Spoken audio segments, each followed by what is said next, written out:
going, single family living community? My name is Sandin Kekic, and welcome to this week's first episode of our educational podcast. As requested by you guys, the topic for this week is going to be on trauma.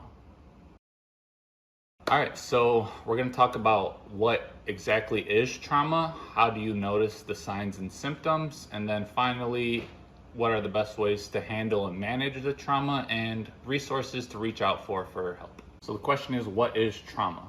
And the textbook definition is, traumatic experiences often involve a threat to life or safety, but any situation that leaves you feeling overwhelmed and isolated can result in trauma, even if it doesn't involve physical harm.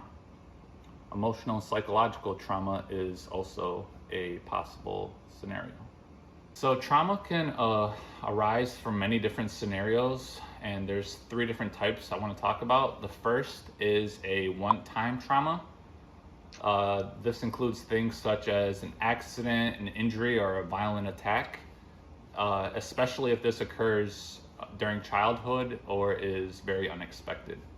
The next category is something we call ongoing or relentless stress. This can be such as living in a crime-filled neighborhood, battling a life-threatening illness, or experiencing traumatic events that happen repeatedly, such as bullying, domestic violence, or even childhood neglect.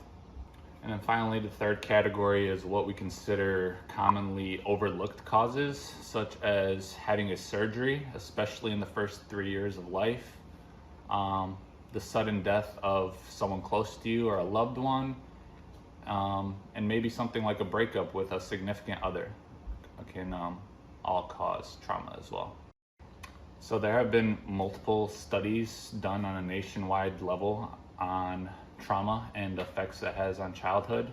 One study looking at young people ages 12 to 17 found that 8% reported a lifetime prevalence of sexual assault, 17% reported physical assault, and 39% of this research study reported witnessing violence.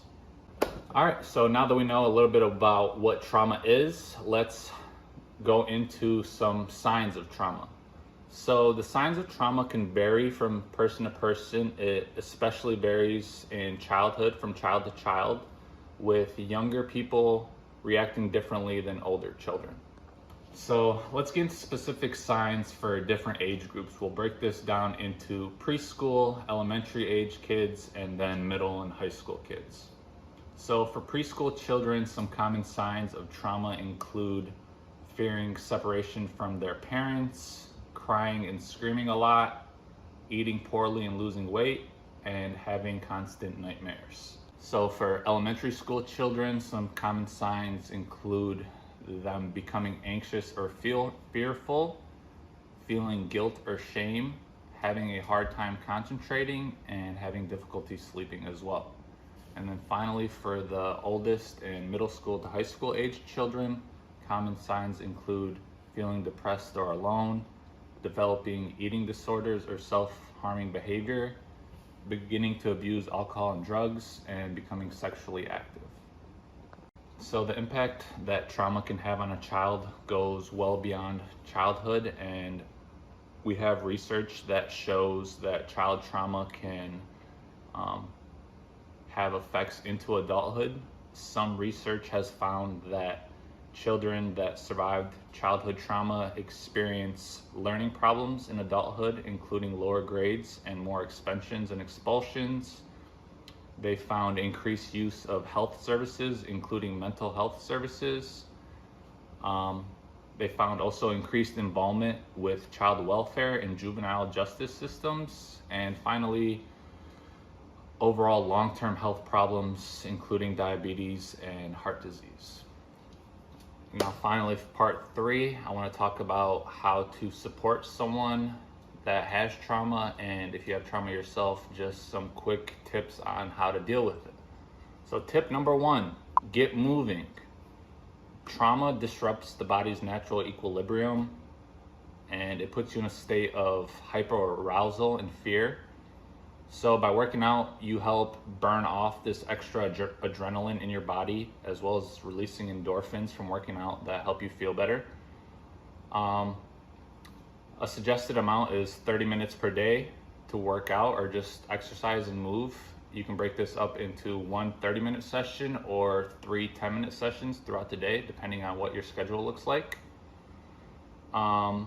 Preferably, you want to do exercises that are rhythmic and engage both your arms and legs, such as walking, running, swimming, dancing, playing basketball. These exercises that involve both your arms and legs have been proven to help better. All right, so tip number 2 would be do not isolate. So following a trauma, you may want to withdraw from others and just have your own space, but isolation in these circumstances usually only make things worse. Connecting with others face to face will help you heal. So just make the effort to maintain your relationships and avoid spending too much time alone. And you don't necessarily have to talk about your trauma. Just connecting with others doesn't have to involve talking about the trauma. For some people, talking about the trauma can make it worse. The help comes from just having the comfort of feeling engaged and accepted by others. So I know it may be hard, but another suggestion is to just go out and volunteer somewhere. As well as helping others, volunteering is a great way to challenge yourself and just challenge that sense of helplessness that you might feel from your trauma. Volunteering helps you remind yourself of your strengths and the good you can do for others, and in doing good for others, you'll feel better about yourself. All right, so tip number 3 is to self-regulate your nervous system. One way to do this is by mindful breathing. So what this is whenever you're feeling anxious or confused or upset, one technique that I want you to try is take 60 seconds and just focus all your attention on your breaths. Focus on your inhales and your exhales for 60 seconds and really focus on that. Just staying grounded. Something as simple as going for a walk or just feeling your feet in the grass can have a great effect on your mental health that you wouldn't expect from something so simple. All right, and finally, tip number 4 is just take care of your health. I know this one seems pretty obvious, but it's true. Having a healthy body does help increase your ability to cope with stress and trauma. So easiest thing to do for your health is get the appropriate amount of sleep. Aim for 6 to 8 hours. So experiencing trauma can really throw off your sleep cycle and affect your ability to get a good night's rest. So one way to combat that is to try to go to sleep and wake up at the same time each day to help get your sleep cycle maintained in a routine. Another thing to take care of your health is avoid alcohol and drugs.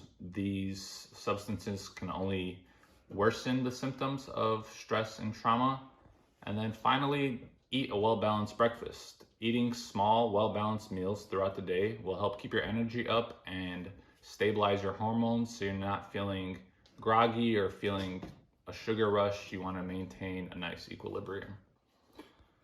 So to wrap it up, with the proper support, many children and people are able to overcome their trauma and live a healthy, normal life.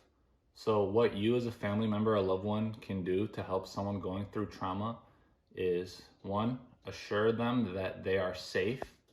Talk about the things that you are doing to keep them safe and to make sure that they stay safe. Number 2, explain to them that they are not responsible for what happened to them. People that experience trauma often blame themselves for the events that occurred, even if those events were completely out of their control. And number 3, be patient. There is no exact timeline for recovering from trauma. Each person is different, and the amount of time it takes varies on a person-to-person basis. Just try to be supportive and reassure that person that they don't need to feel guilty or bad about what happened and that they will get through this together. So sometimes even with the support of loved ones and family members, some individuals may need additional support, and this may come through a medical professional. So now I just want to talk about some possible resources you can reach out to if you do believe you need that extra medical professional help. All of these resources will be linked in the description below this video. One group is the Kaufman Psychological Services in Detroit, Michigan. Another is Positive Self Center in the Metro Detroit area. According to their website, they provide individual therapy, couples counseling, family therapy, as well as telehealth. And finally, the last resource is the Detroit Trauma Project out of Wayne State University. They are doing in-depth research about trauma in the Metro Detroit area. So if that's something you're interested in, also check out their website in our description. Single Family Living is also partnered with various organizations that are listed here. These organizations specialize in parent and child trauma, as well as workplace accessibility and disabilities. If interested in any of these organizations, please check out the description below. So the last final point I'd like to touch on is just occupational therapists' role in addressing trauma. So as we learned in last week's intro episode, occupations are anything that you need and want to do. So if something is preventing you from engaging in your valued occupations, naturally your quality and enjoyment of life will be affected. Trauma is one of these things that can prevent you from engaging in your occupations due to perhaps fear or anxiety or stress that's related with the occupation. Our job as OTs is to help you cope with the trauma and to create adaptive ways to help you get through it. And that concludes episode 1 of our podcast on trauma. If you have any questions regarding trauma that you would like answered by me, feel free to reach out to me at skekich@umich.edu. Thank you so much for watching, and we'll see you in the next episode.